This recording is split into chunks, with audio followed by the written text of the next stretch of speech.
And welcome back, rugby fans, to Rugby411. As always, I'm your host. My name is Joshua Shibata, and we are finally here. This is, sadly, the very last power rankings for the 2025 MLR season. The last week of a very, very exciting season just wrapped up. We are now getting ready for the playoffs, which again, I'm going to do videos to review, preview the upcoming playoffs, all the way up to the championship game, take place in Rhode Island at the brand new, newly unveiled Central Bank Park at the end of the month. We'll see which teams are going to head there. I still feel, man, it is wide open. No one, especially after this week of MLR action, nobody is truly, I feel, a favorite yet going into the playoffs. There are a couple teams that look promising, but I don't think anybody is really looking like they're going to run away with the championship just yet. So we'll see. But once again, this is the very last power rankings of the 2025 season. Of course, I will be doing my comparison of my last power rankings to my way too early prediction. I'll be doing that video with John from Rugby Morning next week. So be on the lookout for that, because that is always fun to see how, yes, unfortunately in the last couple years, how far off I was with my way too early predictions, but it's always just fun to watch that. So, again, if you've never seen my Power Rankings video, I don't know why you're now starting to watch the very last one, but all the rankings, it's all about what you do on the pitch, who you play against, where you play them, who really has finished the strongest, in my opinion, of the year. There has been a lot of movement this week simply because I don't know if it's just because of the makeups of the teams going into the last week. Granted, not everything was decided at that point. There was one playoff spot still left in the Western Conference. There was still seeding left in both East and West Conference, so still a lot to play for. Yet, oddly enough, some of the teams did not look like they played their full capable roster, so maybe that ended up changing some of the results. We'll see, but the rankings still go off of those. I put a little bit of weight on possibly not playing with a full strength squad, but for the most part, a win's a win, loss is a loss. Let's get on with it. Unfortunately, a team still looking for their very first win in franchise history.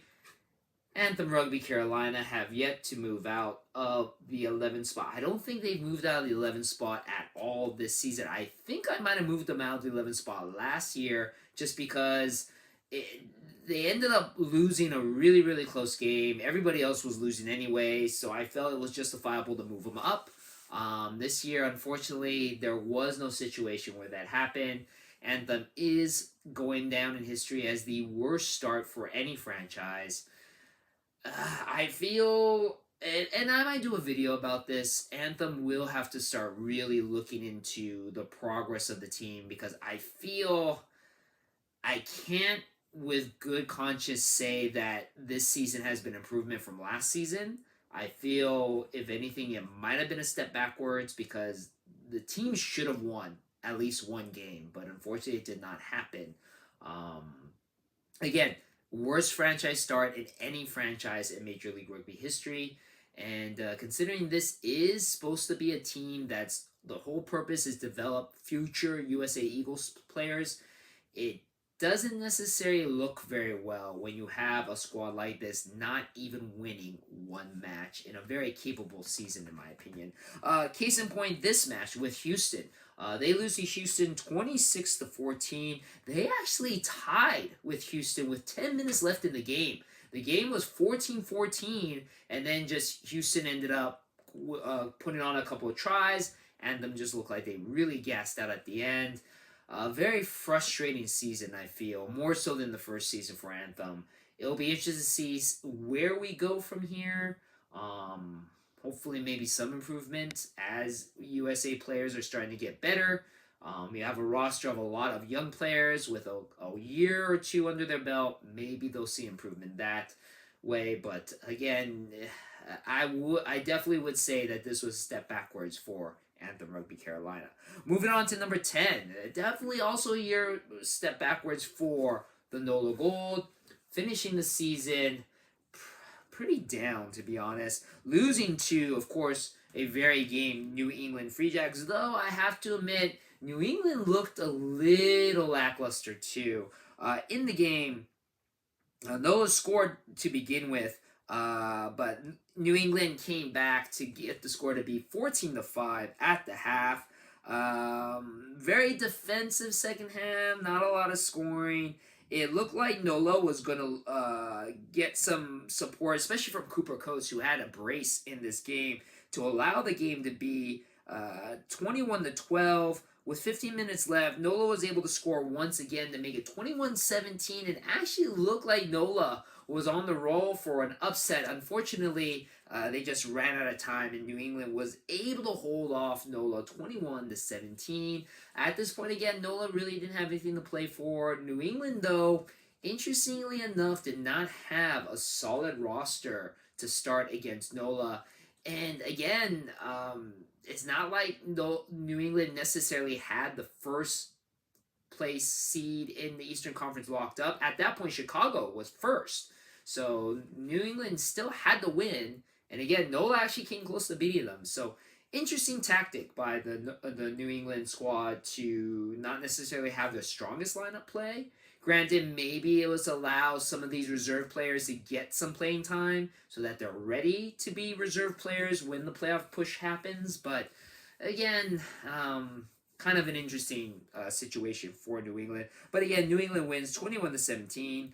NOLA, like I said, was the first team to pretty much be eliminated from the Eastern Conference outside of Anthem from the playoffs. So not exactly a great year for the NOLA Gold.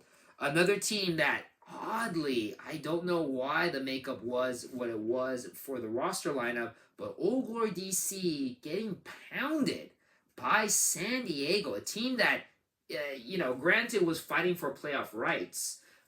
They were fighting for that last playoff spot with Seattle. They had to win to get a chance, and boy, did they bring it to Old Glory. Again, Old Glory did not have a very strong squad playing. Old Glory, granted, did not have the chance to move up into the 1 or 2 spots in the Eastern Conference, but with the history that Old Glory has, and I'll go about that with my preview video about the playoffs, Old Glory was sitting at that number 3 spot. There was a chance they could have fallen to number 4 if they lost this game and Miami won their game. So again, I don't know why Old Glory didn't necessarily have the squad that they had. I'm going to obviously go more into detail of the San Diego game with the San Diego side once I talk about San Diego. But San Diego winning 50-5. They put a half century on Old Glory. Old Glory getting only 1 try in the second half. A lot of penalties and yellow cards in this game. There was at one point where Old Glory had a yellow card, and then seconds later they got a penalty try put against them. So 2 yellow cards for a moment. That allowed San Diego to score a couple of tries. But man, Old Glory just did not look good in this game. Not the best way to play, in my opinion, right before the playoff push, especially when you have to play against a pretty rested Chicago, the only team to have a bye. And again, it was a risk. If Miami won their game, and they didn't, spoiler alert, Old Glory could have fallen number 4 and had to face New England, who they faced the last 2 playoffs seasons, and they lost both of those games. So I would think Old Glory would try their hardest to avoid dropping to number 4, but man, they did not look good. And I know traveling from DC to San Diego, not necessarily the easiest flight, but yeah, kind of shocking Old Glory putting the performance that they did, especially after a very tough battle with LA the prior week. But I don't know. Old Glory just decided not to show up, and so they slid down to the number 9 spot, all the way from number 2 down to number 9, just because, man, they looked horrible in this game. Hopefully, it doesn't lead into the playoffs this next coming weekend. Another team that fell quite a bit from the number 3 spot all the way to number 8 spot, Miami Sharks, the team that I felt was the hottest and most dangerous going into the playoffs. man, this is the second loss in a row for them, and they look like they're now limping into the playoffs, where they lost to the aforementioned Seattle. Seattle, again, at this point, the game was on Sunday. San Diego already won, so Seattle had to win. And not only did they have to win, they had to get a bonus point win. 4 tries scored in the game to get 5 points. That's the only way they would have made the playoffs. And boy, Seattle brought it. Game was scored with 42-17. In this game, there were a lot of penalties in this game as well. I won't go over too much about the Seattle side because until I start talking about Seattle. But in the second half, Seattle was already up 14-0 by the second half. So Seattle did get a red card that allowed Miami to score a try or two. But man, this game was all Seattle in the second half, and in the end, Miami just looked really flat. Only was able to score 2 tries in this game. Also should be mentioned, Shane O'Leary did not suit up for this game, who was at one point the top point scorer in the league. Kind of surprising he didn't get to play. So again, maybe not the best roster for Miami, but definitely kind of ending on a flat note for Miami with their loss and with Old Glory losing. Old Glory stays at number 3. Miami is the number 4 seed. They will now have to play against a very tough New England. Miami has the unfortunate luck of playing both teams, who are the only 2 teams who have 2 MLR championship shields under their belt, and they had to play them back-to-back weeks. So definitely not the boost that Miami wants going into the playoffs, but I mean, we'll talk about New England. Actually, I kind of already mentioned about New England. No, New England didn't necessarily look good this weekend either, but at least New England won. So we'll see what happens to Miami. But again, Miami losing to Seattle drops down from number 3 to number 8. And once again, another team that drops from the top to drop all the way to number 7, RFCLA. Hate to see it. This was a very important game. The winner of this game between RFCLA and Utah could have easily gotten the number 1 seed. RFCLA would have to do a little bit more. They definitely would have to win, but make sure that Utah did not get too many bonus points in order to get the number 1 seed. Right from the start, unfortunately, RFCLA has done really, really well in getting less yellow cards in the last couple weeks of the season, but they start right away with getting yellow card to young Ben Houston, who's had a phenomenal rookie year in Major League Rugby. The penalty, I'm going to be biased because I'm an RFCLA fan, but I don't think it was warranted. Ben Houston was fending supposedly with the elbow or forearm leading out. Technically, that is legal because that's dangerous. You can fend by pushing the hand. Even you can push into the face. You can't obviously punch, but you can't necessarily lead with the elbow. I didn't think it was that egregious, but unfortunately, that was a yellow card. That allowed Utah to score 2 tries in quick succession. They score a 3rd try with a heads-up play by Jordan Trainer. RFCLA down 21-0 right from the start. They looked really lost in the first half. Then, right after that, they started to bounce back. Beautiful heads-up play by Reese McDonald for a score. Christian Lealfiano got a try. So the score is 21-12. Unfortunately, Utah scores again to make the score 35-12 at the half. Second half, though, RFCLA has become, at the beginning of the season, a team that could not do anything in the second half. Now, all of a sudden, they've become a team that's able to start fighting back. No lead over RFCLA is safe. They're able to score a couple of tries in the second half. Also getting their bonus try. They could have gotten a 5th try from the young Seth Purdy. Unfortunately, that try was called off because of obstruction. The score gets down to 41-26. LA gets a 5th try to make it 41-33 with just like 5 minutes left. LA could have won this game. Unfortunately, LA lets a easy Utah interception into a try score, puts the game away 48-33. The yellow card earlier just really hurt RFCLA, and it just looked like they just ran out of gas at the end. So big win for Utah. RFCLA tumbles down from that number 1 spot all the way down to number 7. Number 6, we have Houston SaberCats, who I mentioned earlier, won against Anthem. Houston didn't look all that impressive in the game. I do have to give a big shout out to former LSU wide receiver Drake Dizzy Davis. He got his very first try in his Major League Rugby career.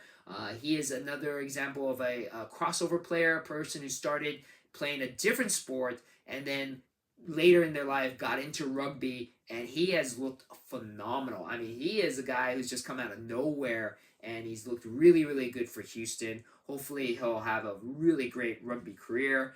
There were a lot of penalties committed by Houston in this game. They were very fortunate that Anthem was just not doing much better. There was a couple scores by Lawrence Vanderschuyf, who I haven't said his name at all this season, by Houston, that allowed Houston to take the lead after Anthem kept it very close. Like I mentioned before, Anthem was tied with Houston 14-14 at the last 10 minutes. LA fans were hoping for an upset with Houston losing the Anthem, but unfortunately it wasn't meant to be. Houston was able to hold on, but as I mentioned before, not the most impressive win, so they don't move up from number 6, and neither does the number 5 team, the Chicago Hounds, who was able to get a bye.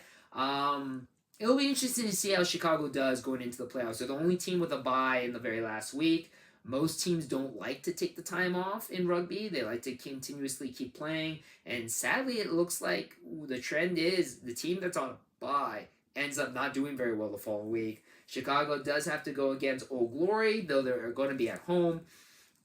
Old Glory not looking very good. We're losing 50-5 to San Diego, so we'll see if Chicago takes advantage of that now that they're pretty well rested in this week.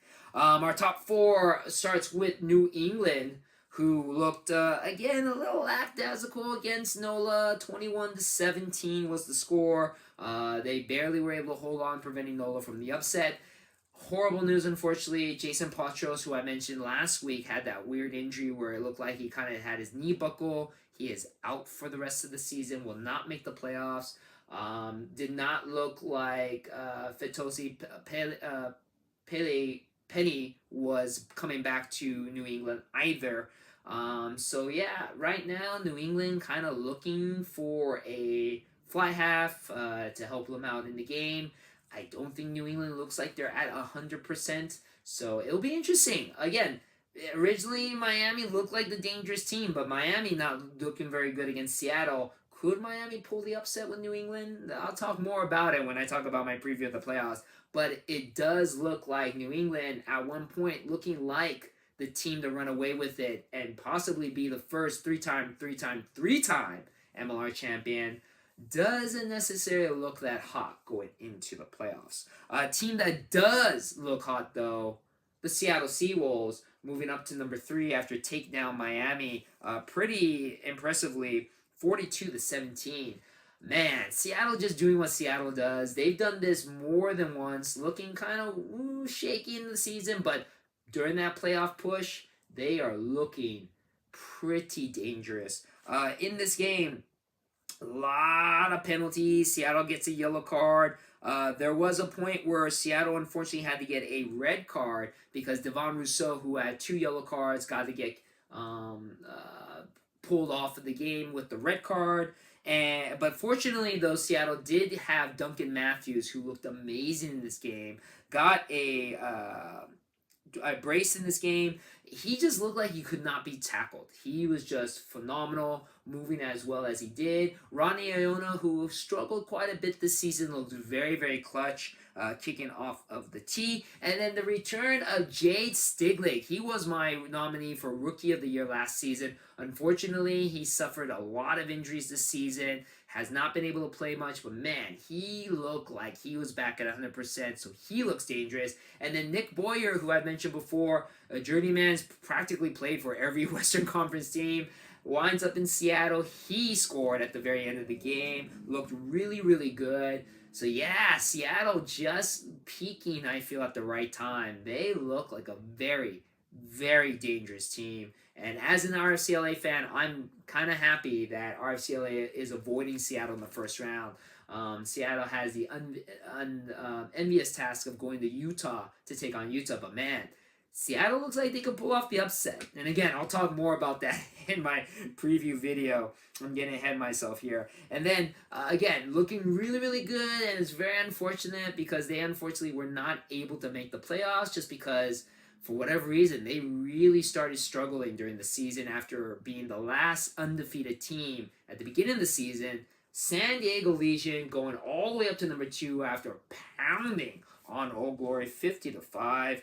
Man, San Diego looked really, really strong in this game. Granted, there were a couple penalty tries given to Old Glory, but yeah, San Diego really looked unstoppable in this game. Stephen Crimp, I have to give a shout out to him, the young rookie fly half. Had to come in after we've had some injuries to Lincoln McClutchy. Ethan Grayson has been struggling off the tee. But Stephen Crimp, again, for those who are new to rugby, the fly half position is basically like the quarterback position in American football. It is a very, very cerebral, a very pressured position. You have to do a lot on the pitch, not just play. You gotta have to run things. So it's a lot to ask for from a kid who just started his Major League Rugby career. But Stephen Crimp has looked impressive. He is on my short list of Rookie of the Years for the season just because he is doing a lot. He's being asked of a lot for such a young kid. But very impressive. Unfortunately, San Diego does not make the playoffs because of Seattle's win over Miami, but they looked more impressive in their win against Old Glory, so I had them move to number 2. And then, of course, with their win over RFCLA, Utah finishes the season as the number 1 team. They also finished the season as the team with the most points, not necessarily the most wins, but they had the most points overall. In the game with RFCLA, as I mentioned before, the yellow card to RCLA really hurt a lot, but that's not the only reason why Utah won. Joe Mono was able to pick up his 14th try, tied for his record last season, 2 seasons ago, where he had 14 tries in the season. Very impressive play by Joe Mono. 39th try of his overall career. He's still number 3 in the rankings of the most tries in Major League Rugby career. But it's not just because of the yellow card that RCLA lost. Joe Hodgson has looked phenomenal for Utah, as always. And D'Angelo Luilo is back. He was able to get in a couple of penalty kicks to keep the game away from RFCLA. Jordan Traynor also, former Guiltini, he has looked amazing for Utah. So Utah has quite a few number of good players. The game between Utah and Seattle is going to look really, really really fun game. I think Seattle, though, has enough to upset Utah because Seattle looks very dangerous. But Utah is also going to be a contender for that Western Conference representative in the Major League Rugby Championship game. So, last week we had all the Eastern Conferences teams up front, but unfortunately this week a lot of them lost to Western Conference teams, so we have quite a bit of a switch. But this is the end of the power rankings for the 2025 season. It's very, very interesting. You have our 2 finalists last year for the MLR Shields in the top 4. Utah, San Diego, a team that's not even in the playoffs, is finished at number 2. Then, a lot of teams that are going to be fighting for making it to the Western or Eastern Conference Championship game. They're all in contention. And then, of course, you have your teams that are a little bit lower, missed out on the playoffs. And, man, oh glory, that loss just really drops them down to the number 9 spot. But that is our power rankings for the year. Now, in the bigger news, let's go over our SuperBru Pickem results. And this week, Mr. Rugby, congratulations, you got yourself the gold cap, 8.3 points out of 14.5 total. But then behind you, we had a bunch of people tied for second place. We had 6 individuals tied for second place. GMV Rugby, Sarai Sorori, I don't know how to pronounce it, Jahaigo, Seawolves Jeep, who I haven't said his name in a while, Manxman, and Harry, and I'm sorry, the reviewer 812. So we had 7 individuals tied for second, all with 7.5 points. Unfortunately, my good friend Villa Farrell was the guy with the wooden spoon. But those were the results for the last week of the regular season. And remember again, our contest is still going to go on. You can still play SuperBru for the playoffs, but our actual contest with the winner getting a MLR t-shirt of their choice ends this week with this results. So you're a winner and walking away with a MLR t-shirt of their choice and $20 courtesy of both myself and Coop putting in money into the pot. Your winner is congratulations, Sarai, never know how to pronounce it. You are our winner. Big shout out to Julie GW. It was a fight to the bitter end. Last week, Julie GW was up. Sarai, because he did finish in second place, was able to move up by 0.7 points over Julie EGW to take away the title. Congratulations, Sarai. I do have to mention, like with most things with our prior winners, Surrey's record overall in all the SuperBru games is really, really impressive. He is currently sitting at number 9 in the world out of 3,161 SuperBru players in the Major League Rugby Pickems. He is number 9. Very impressive. And then number 4 in the entire United States. He is also number 1 in like 6 different pools. The only pool that he's not number 1 in is the New England Free Jacks fan pool. He's number 2. He's obviously a New England Free Jacks fan, so I'll probably have to buy him a New England Free Jacks shirt, which, by the way, Sarai, if you're watching this, please message or comment me in the video's comments. Let me know your email, or just hit me up, and I will figure out a way to contact you and we can get your information. But yeah, I owe you a t-shirt, so let me know, and as well as $20. So congratulations again. Rounding up the top 5 for our overall rankings at the end. Number 3, Coop, USA League, and Union Fan. Congrats, brother. I know you're fighting so hard for that first or second spot, but hey, finishing 3rd, not too shabby. Number 4 is the reviewer 812 with 77.33 points. He moved up a spot and then sliding down, but still staying in the top 5. John from Rugby Morning. Good job, brother. You're very close as well. But again, Sarai, you are our winner. Congratulations. And that is it. That's it for this video. Again, thank you very much for watching, guys. Thank you very much for all of you who have been watching from the very beginning all the way to here. Like I said, this is the last power ranking videos. I will be doing preview videos still and review videos, but there will be no more power rankings. So yeah, it's been a fun 2025 season, and the playoffs look like it's going to be even more fun. So as always, thank you very much for watching my videos. I'll see you on the pitch.